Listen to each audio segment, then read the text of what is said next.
Today we have the story of one of the first sales of its kind, a store sale where most of the discount is eaten by the storefront, not the developer, one that will incur millions of dollars in short-term losses for the storefront, and yes, it is the Epic Games Store. Hey everyone, and welcome back to another Industry Report, the almost daily show where we take a look behind the headlines of the industry, and today it's pretty interesting. Epic are renowned for their willingness to throw around their cash. We are used to that being in the direction of developers and publishers though, with Epic being notorious for buying out games as store exclusives, including ones that have been available for pre-order on Steam and even ones that were crowdfunded, with Steam being a promised release platform. We've seen them purchase even the developer of Rocket League and be the title sponsor for the PC gaming show at E3, so there's obviously a lot going on with Epic. They have provided financial security for devs and for publishers, including a better revenue split, but throughout all of this, there's been a bit of a problem. Their store has quite frankly sucked, and the arbitrary exclusives are rather anti-consumer. It's a case where they are competing by basically making other services worse instead of making theirs better. Well, today we've got something that's kind of new. Epic's massive sack of cash is being thrown towards the customers. So here's what's going on. Epic have announced the Epic Mega Sale. Now initially, I just thought this was another store sale, like say the Steam sale, where it's a big event where, developers can opt in to discount their games, potentially with the store providing increased visibility for the developer's deal. Well, it is partially that. But it's not only that. Here's the crazy bit. Here's the bit that's actually something quite new. Epic are discounting all games with a price of over $13.99 by £10. Yes, this £10, or your regional equivalent, does not come from the dev or the publisher. It comes from Epic.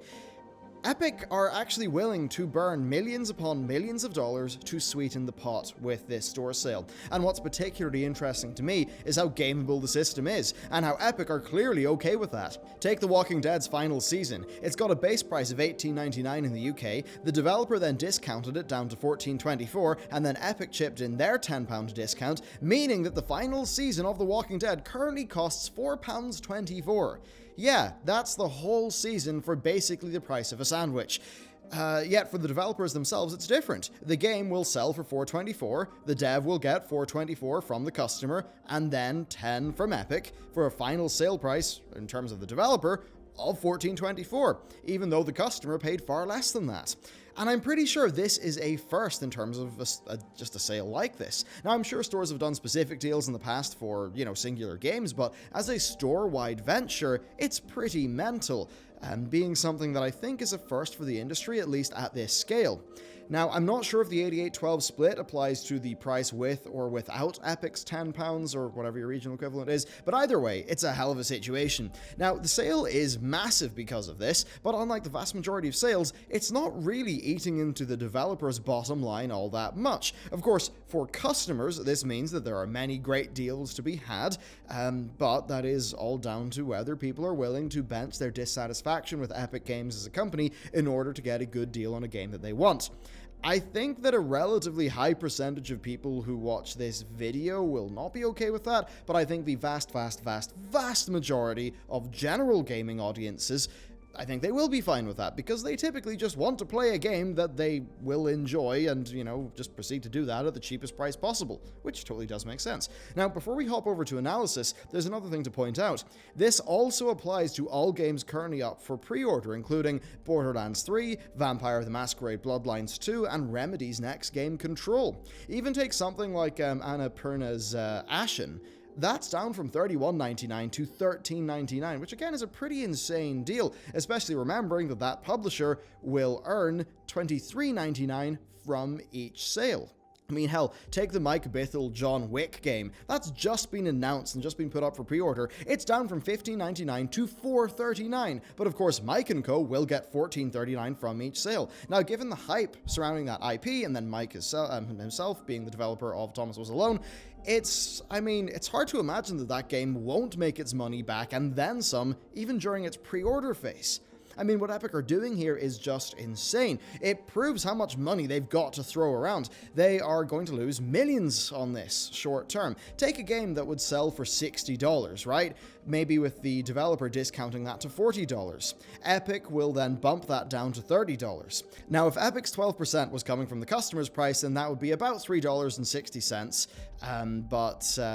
They then spend their 10. Now, about half of that $3.60 would be profit under normal circumstances, so about, $1.80 profit. They then spend $10 on their side of the discount, meaning that on that game, they would lose $8.20 on the sale. For a game like John Wick Hex, it's even more extreme. They might be earning 80 cents and then spending $10. This is not me saying that Epic are saints. What they're doing here is fairly transparent. They're leveraging their massive cash reserves to drive adoption of their store by really sweetening the pot. Now, in fairness, that's also partially what Valve will do if they do a sale on any of their games, or just anything like that, right?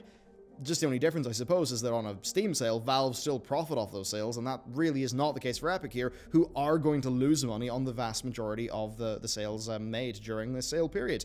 No company does a sale from the goodness of their heart. They do it to gain customers and sell more copies. So it's not like Valve are saints either, and you can make the argument here that the Epic sale here is actually both more developer and customer friendly because it gives the customers the benefit of deep discounts without impacting the bottom lines of the developers. And then plus, those losses, they'll only be short term for Epic. They will have done the maths, and while the cost of user acquisition through this might be quite high, Epic clearly do believe that it will pay off in the long run. Then timing wise, it's also quite interesting because this is actually going to end just after their E3 presence. So yeah, the sale lasts for a month. That means it will run just up until after E3, likely in an attempt to build up positive sentiment towards the company and to get people on their platform before the wave of exclusive game announcements at E3. And I wonder, if the last day of this sale is going to feature some of their E3 announcements being up for pre-order, and if so, that would just be another major headline for Epic, likely one that for many would be seen as a positive. As much as being real, I don't recommend pre-ordering games. And really, here's the problem for me. This is what they should have opened with. Right, back when this whole drama kicked off, I wondered why they didn't use their massive bag of cash to do something just like this, to actually give customers a better deal. Sure, you could say that that's just being bribed onto a store with a free gift, but let's be real, every single store does stuff like that. The only difference here is that this sale is actually better for developers. Imagine if they put their funds into something like this a few months ago instead of the exclusives so that they could pretty much get started on the right foot. I think players would have been far more accepting of the store lacking features, because in that case, the decision would have been, well, on Epic, you get the game cheaper and it supports the dev more, and okay, you get less features, but if you maybe get it in Steam, maybe it's a little bit more expensive, the developer doesn't get as good of a cut, but you get all the platform features, which, to be clear, can be very pro-developer, with the forum features, Steamworks, VAC, all being great things for devs. The point is, Epic would not have seemed anti-consumer if they opened with this sale. This sale is them competing by making their value proposition better. You are getting the same game at a lower cost, and for the customers who are interested in the developer's well-being, well, most of the discount, or much of the discount, is covered by Epic, not the dev. So it's a real win-win. You get the same game for cheaper. That's competition. Valve could compete by lowering their prices or doing a better split, or by making their platform features more worthwhile. That would have been a situation where exclusives wouldn't be needed. Technically, yes, exclusives are macro competition, but it's a kind of warped form of competition where products and services get worse and you need only look at the streaming space, like streaming video like Netflix, to see how that goes. So pretty much in a vacuum, this sale is good. It is competition. If not for the rest of the Epic story, people would have been very happy about this. What could have been a universally positive thing is now going to be seen by many people as just another example of Epic throwing their cash around and, barging through the industry like a bull or, an elephant in a china shop. Now, of course, barging around with a big sack of cash, that's fairly normal. And when the market is functioning well, that's something that leads to lower prices and better products and better services. It's just that in our modern economy, that does not always end up being the case. And again, you need only look at streaming services. So this is an example of them letting the story get out from under them with the exclusives, and then that sabotaging their future efforts.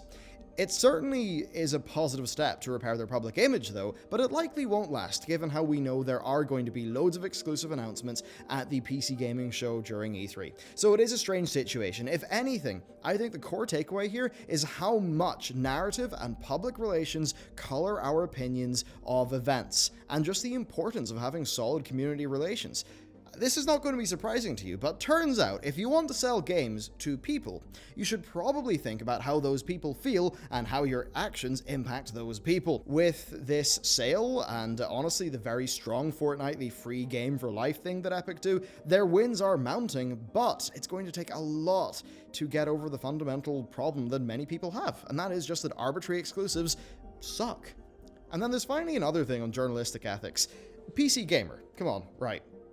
You've got coverage of Epic, right? You've got an article on their BAFTA win, okay?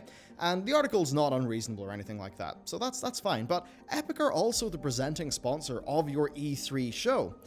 There's a clear financial relationship there, no matter how disconnected the editorial and sales teams are. Now, I'm not saying that you shouldn't cover Epic, you absolutely should, it is newsworthy stuff, but you should disclaim in your article covering Epic that Epic are a sponsor for your event. I mean, come on PC Gamer, you're just asking for people to call you out on that one. It would be so easy to add a quick disclaimer. It's like, you know, my other channel is sponsored by Skillshare. So if I'm going to be doing coverage about Skillshare in the future that's not sponsored, I'm going to disclose the fact that I've been sponsored by them in the past. It's just basic ethics. So that was a bit confusing and kind of disappointing to see from them.